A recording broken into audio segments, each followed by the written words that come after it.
వృషభ రాశి వారు నూతన ఆంగ్ల సంవత్సర ప్రారంభకాల సమయంలో అమావాస్య రోజు ఎలాంటి విధి విధానాలు పాటించాలో ఈ వీడియోలో సవివరంగా సంపూర్ణంగా తెలుసుకుందాం. మేషరాశిలో ఏ ఏ నక్షత్రాలు వస్తాయనగా కృతికా నక్షత్రంలోని 2, 3, 4 పాదాలు, రోహిణి నక్షత్రంలోని 4 పాదాలు, మృగశిర నక్షత్రంలోని 1, 2 పాదములు కలిపితే వృషభ రాశి. చాలామందికి పుట్టినటువంటి కాల సమయంలో డేటా ఆఫ్ బర్త్లు లేనటువంటి ఏకైక కారణం చేత పేరు యొక్క మొదటి అక్షరాన్ని అనుసరిస్తూ ఆ రాశిని తెలుసుకునే ప్రయత్నం తెలుసుకుందాం.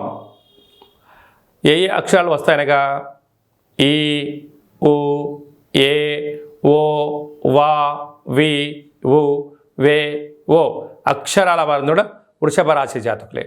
వృషభ రాశి యొక్క అధిపతి శుక్రుడు. వీరికి పంచమ స్థానంలో కేతు సంచార స్థితి ఉండడం వలన తల్లిదండ్రులు, గురువుల యొక్క ఆశీస్సులు కలిగినటువంటి వారందరికీ కూడా విద్యలో, ఉద్యోగంలో, వ్యాపార సంస్థల్లో అద్భుతమైన విజయం వీరు సొంతం చేసుకోబోతున్నారు.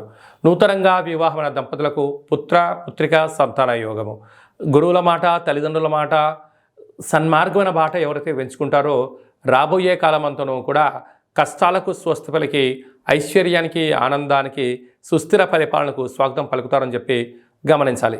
సప్తమ స్థానంలో బుధ శుక్ర సంచార స్థితి ఉండడం వలన విందులు, వినోదాలు, ఆధ్యాత్మికమైన కార్యక్రమాలు, నూతన వస్త్రాలు, బంగారు ఆభరణాలు, గృహాలు, క్రయ విక్రయాలు యోగదాయకం అని చెప్పి గమనించాలి.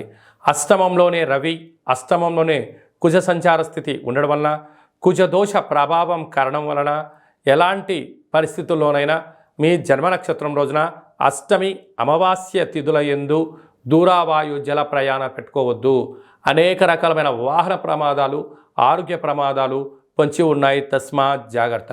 అలాగనే రాజ్యస్థానంలో శనిచర స్వామివారి యొక్క సంచార స్థితి ఉండడం వల్ల వృత్తులలో, ఉద్యోగాల్లో, వ్యాపారాల్లో స్వల్పమైన ఆటంకాలు ఉండినను ఓపికగా ఉండండి. ఉద్యోగం మార్చే ప్రయత్నం చేయవద్దు. లాభస్థానంలో రాహు సంచార స్థితి ఉండడం వల్ల మీ ఎదుగుదలను కొందరు ఓర్వలేరు అని చెప్పి గమనించాలి. వ్యయంలో గురు సంచార స్థితి ఉండడం వల్ల ఓపిక, పట్టుదల విజయానికి, స్వాగతానికి నాంది అని చెప్పి గమనించాలి. ఈ వృషభ రాశి జాతకులు ఈ అష్టమి తిథి ఎందున, అమావాస్య తిథి ఎందున ఎలాంటి పూజను ఆచరింపచేయాలంటే కులదేవతల యొక్క స్మరణ, గతించిన వారి యొక్క ఆశీస్సులు, అలాగనే వీలైనంత వరకు గుమ్మడికాయను దానం చేసే ప్రయత్నం చేయండి. సకలమైనటువంటి కష్టాలకు స్వస్తి పలికి ఐశ్వర్యానికి, ఆనందానికి స్వాగతం పలుకుతారు అని చెప్పి ఏమాత్రం ఆలోచించనక్కర్లేదు. అలాగనే నీటి వ్యాపారాలు, హోటల్ వ్యాపారాలు, గృహ భవన నిర్మాణ కార్యక్రమం ఆచరింపజేసేవారు, సాఫ్ట్వేర్, హార్డ్వేర్ ఉద్యోగస్తులకు చాలా మంచి కాలము అని చెప్పి గమనించాలి. సబ్స్క్రైబ్ చేయండి. Please do subscribe to Please like, share and subscribe to top Telugu TV. Top Telugu TV. Top Telugu TV.